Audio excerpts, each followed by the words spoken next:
That is Republican Senator Lindsey Graham, who is with us from Seneca, South Carolina. Senator, welcome back to the program. Thank you. You just heard laying out for you all the incredible things that are now being considered in this proposed deal. That they seem significant.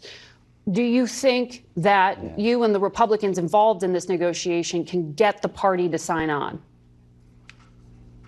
Well, I hope so. We need to do it, not only for Ukraine, but for our own national security. I look at the border problem as a national security nightmare for America. The threats to America are at all-time high from jihadist groups. We have a broken border, 300,000 people in December alone, up about 400% from 2020. Here's the key, I think. We're asking the administration to use Title 42 type authority to tell people we're full. It takes 4 years to get your asylum claim heard. We have 1.7 million people who are ready to be deported, but they just won't deport them. We need to send some people out of the country to stop the inflow. But Title 42 authority in the hands of any administration willing to use it would stop this. When you come to our border, we say, I'm sorry, we're full. Well, at what number would you institute this? And just to be clear, this would allow for the expulsion of migrants without a guarantee of an asylum hearing. I'm sorry? Okay, here's what, yes, okay, we turned people back because of COVID. We have a pandemic in the country. Our system is broken. You're going to have mayors talking about more money to help relocate migrants. We're not going to have a remain in Texas policy. I don't know if Abbott will win in court having a state law to deal with this. I don't know if he will or not, but he's a desperate man trying to protect this state. So to the mayors, call up the White House and say, work with Republicans to change asylum, change parole, but implement a Title 42 authority that would stop the inflow. We're full. Don't come. We'll talk to the mayors about that. They are actually asking the Biden administration for help. But are you suggesting here that there isn't yet agreement on expulsion authority in your group of negotiators? There is. I am telling you right now, expedited removal is on the table. They want more exceptions to make the rule almost meaningless. We're having to pull teeth to change policy. This is not irregular migration. That's a bunch of BS. This is a predictable outcome of bad policy choices made right after Biden became president. We all said if you do a remain in Mexico, you're going to have a run on the border. Well, you know, the Supreme Court got involved in that, and that's complicated with the Mexican government too. But no, in the past, it's not complicated. Well, in the past, it's not complicated. Suggested in interviews that parole was a sticking point, specifically that part of the policy. It still is. Is it a deal breaker for you? What do you want to change? Well, under our law, you're supposed to parole people on an individual basis. They're using humanitarian parole, a concept not even in law, to parole people at $145,000 a clip. I want to go back to the original intent of the law. I don't want to do anything dramatic. I just want to enforce the law. The asylum laws are being abused. Let's change them. Title 42 authority needs to be reapplied here on the concept that America's full. If you have to wait 4 years for an asylum hearing, let's slow down the asylum system. 1.7 million people are ready to be deported. Let's deport them before we let new people in. So you said you were not asking for what the House was demanding, this bill known as H.R. 2. H.R. 2, right. Exactly. Have you been talking at all to Speaker Johnson about what he would be willing to put on the floor? What is he willing to do? Yes. We need policy changes that address the pull factors.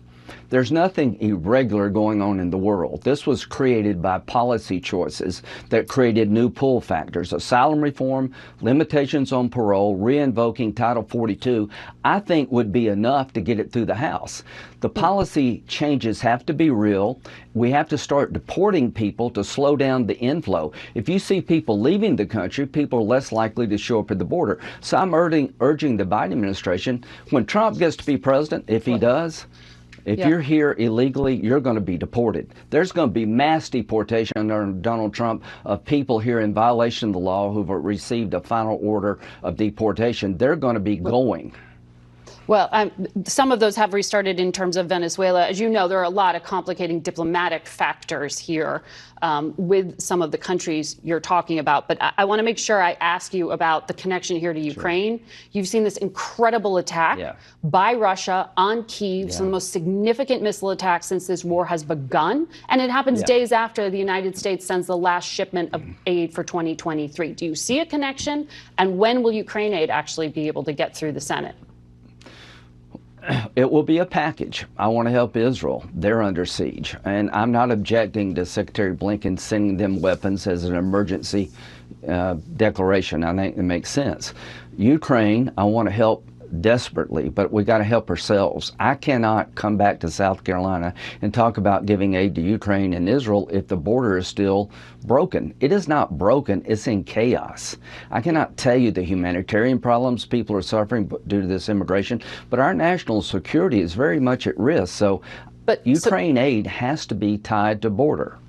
Right, but we're still not there on border. So both seem very much at risk right now. Yeah. Here's what I would tell the Biden administration. Accept the idea that we're full.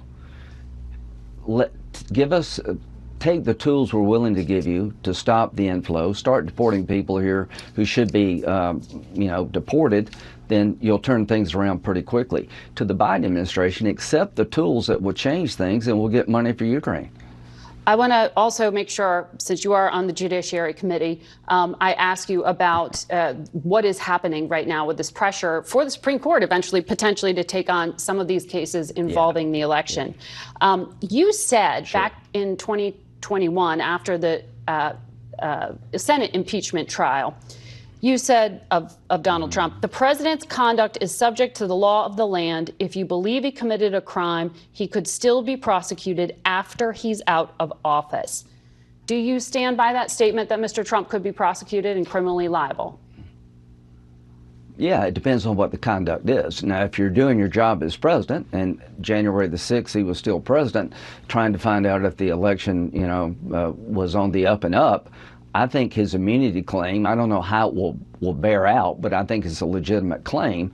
But they're prosecuting him for activity around January the 6th. He didn't break into the Capitol. He gave a fiery speech, but he's not the first guy to ever do that.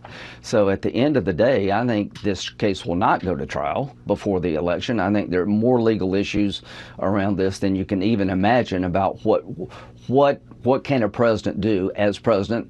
What are the limitations of being president? But to be clear, you do not believe that a president should be immune from prosecution if he committed a felony?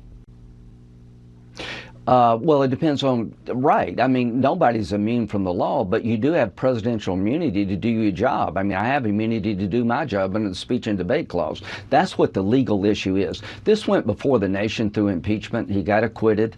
I think January 6th is baked into the cake. I think the Jack Smith cases are not changing the political outcome at polling. We'll see what the court does. At the end of the day, Donald Trump is in a good position to win the Republican primary because Republicans believe he had a good presidency. And I think he can win the general election. And all these, like in Maine, knocking him off the ballot. The Secretary of State in Maine is a pretty radical person. She said the Electoral College was a product of white supremacy. No, it was a product of negotiation. Civil War was about slavery. The Electoral College was about negotiations between small states and large states.